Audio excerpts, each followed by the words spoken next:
is the DPR Construction Productivity Improvement Study. We studied the process of pavement concrete pouring, from equipment mobilization all the way to manual leveling. The entire process included equipment mobilization, making preparations for the activities, formwork, placing reinforcement cages, pouring the concrete, machine leveling, and manual leveling. The construction site is located at 606 East University Avenue in Champaign. It is an apartment building which will be used for student living and will contain 1-bedroom, 2-bedroom, and 4-bedroom options. The building will have 6 floors and is planned to be finished by the fall 2016 semester. We observed the construction activities and suggested some potential improvements, which you will see in this video. For the pavement concrete pouring process, there are 7 steps. First is equipment mobilization. 3 equipment are used in the process of pavement concrete pouring process. They are trailer-mounted concrete pump, concrete mixer truck, and road leveling machine. Second, making preparation for the activity. To make preparation of the concrete, the construction site need to be clean, and 3 workers are working on the cleaning work. 3. Formwork. The concrete pouring process is pouring the concrete on the north side of the pavement of the building. 4. Placing reinforcement cage. The reinforcement cage has already been done in advance. 3 workers are responsible for placing the reinforcement cage in the right place. And pouring concrete. The machine needs 1 operator and 2 workers to help to pour the concrete. And the workers in charging of the concrete is well spread out during the whole process. 6. Machine leveling. The process has 1 pavement leveling machine. This process needs 1 operator. The last step is manually leveling.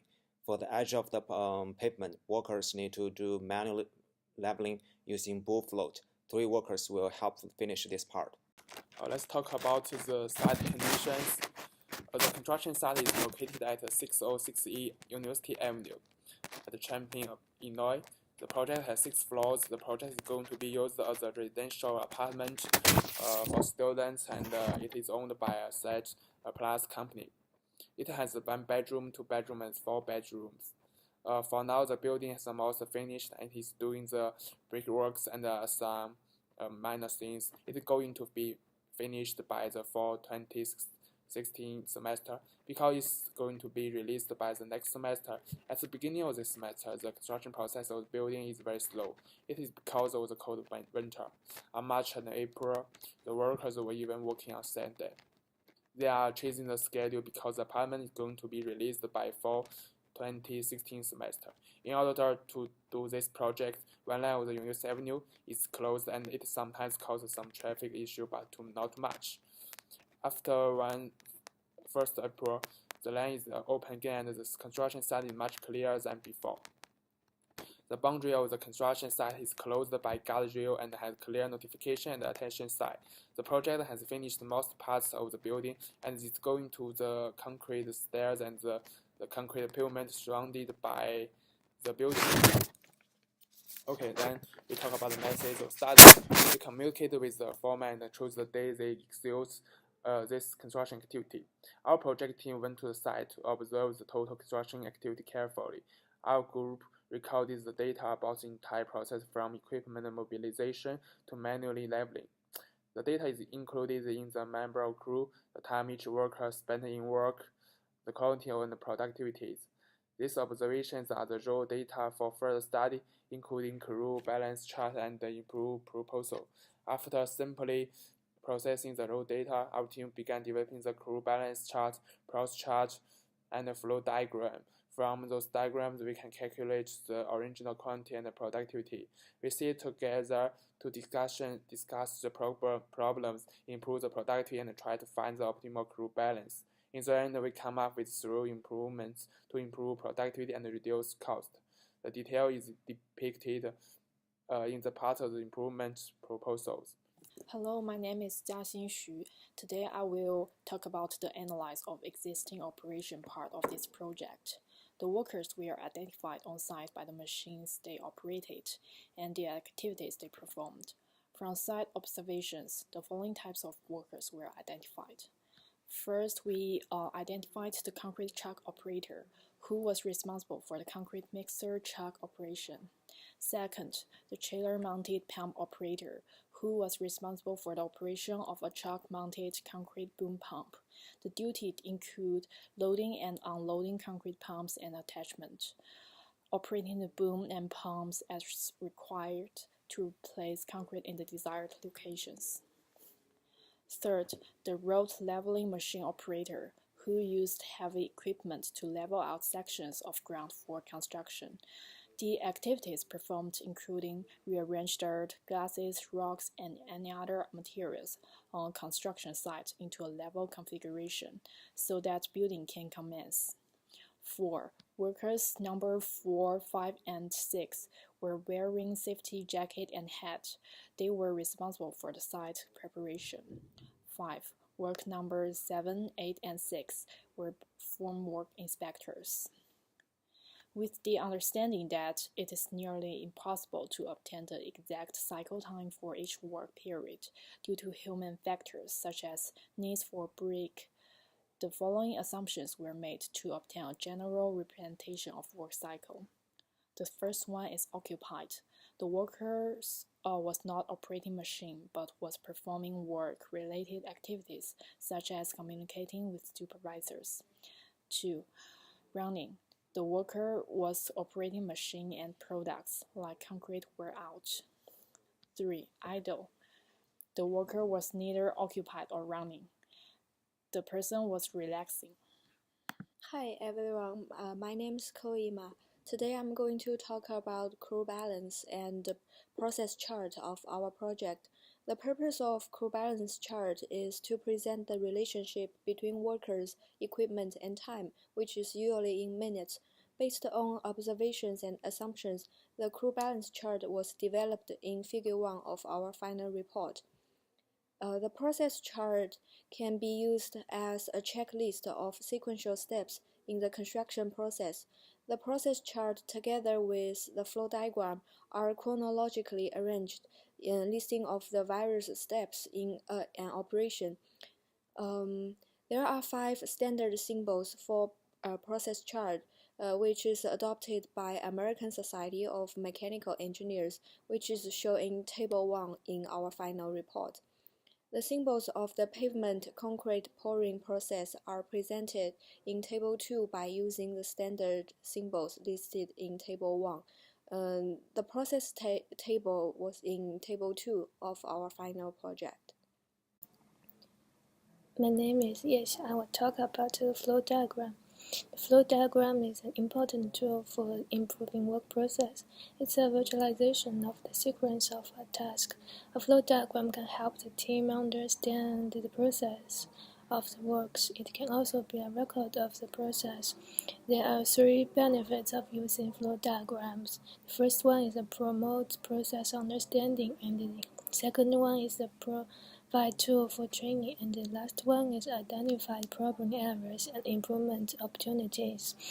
We created the flow diagram of the pavement concrete pouring process observed. The construction site is nearby University Avenue in Urbana, Illinois. Concrete truck was presented on site. A concrete truck operator and a concrete pump operator were on site running the machines. Site preparation workers number 4 and number 5 were working. Worker number 9 was inspecting the formwork.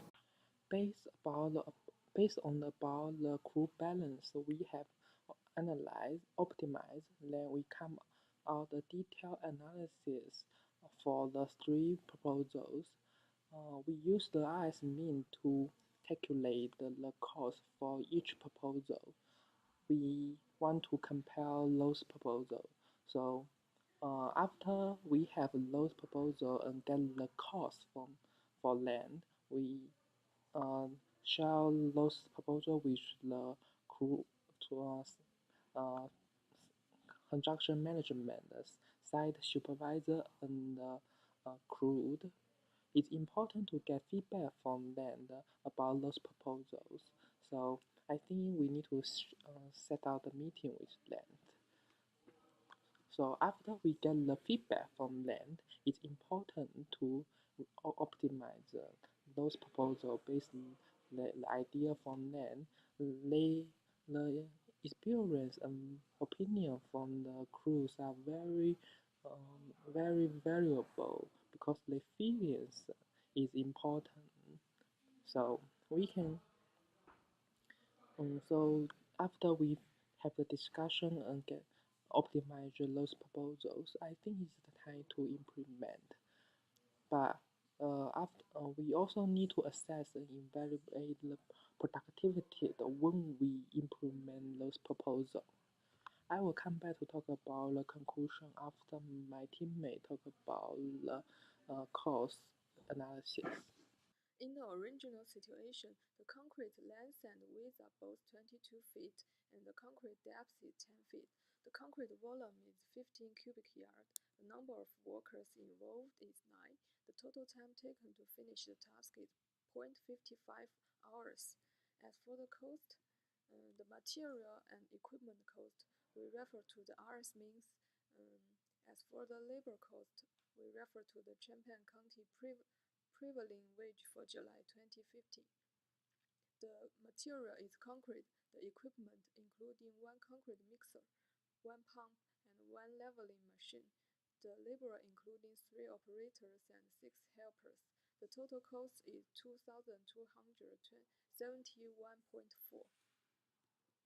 In the proposal 1, the concrete volume is the same 50 cubic yards. The number of workers involved is the same 9, and the total time taken to finish the task is 0.52 hours.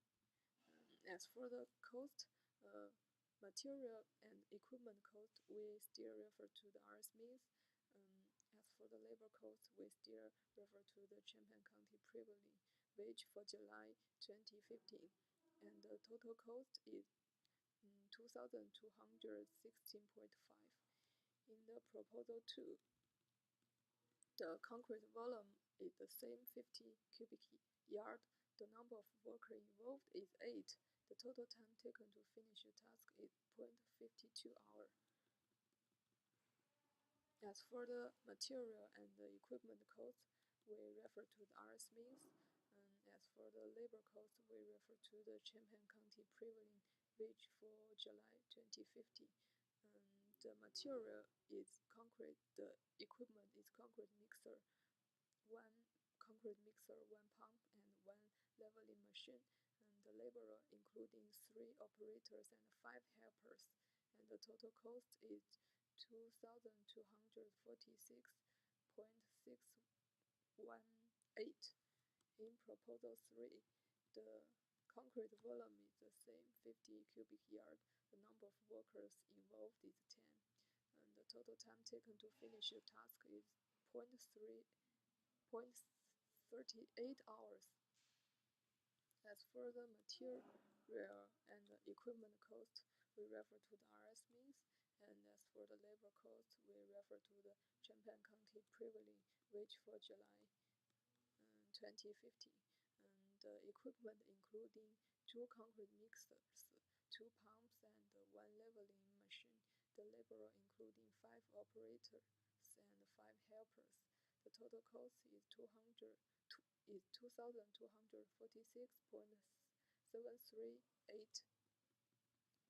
In the original situation, the productivity is 3 cubic yards per man-hour, and the total cost is $2,271.4. In proposal 1, the productivity is 3.62 cubic yards per man-hour, and the total cost is $2,260.5. In the proposal 2, the productivity is 3.61 cubic yards per man-hour, and the total cost is $2,246.618. In the proposal 3, the productivity is 3.974 cubic yards per man-hour, and the total cost is $2,246.738. Based on the original method, we were able to increase productivity with each of our 3 proposals. The productivity is lowest with the original situation and increases through proposals 1, and 2 until eventually our team was able to come up with Proposal 3, which had the highest productivity. Meanwhile, the cost for the original is the highest cost of them all. The cost then decreases for Proposal 1 and is decreased even further to about $2,246 for Proposals 2 and 3, where it is the same. In Proposal 1, we were able to decrease the time cycle. For Proposal 2, we deducted 1 labor and time was again decreased. In Proposal 3, we increased the equipment and labor but decreased the time even greater than before. In closing, our team decided that Proposal 3 was the best option because it had the highest productivity and the lowest cost.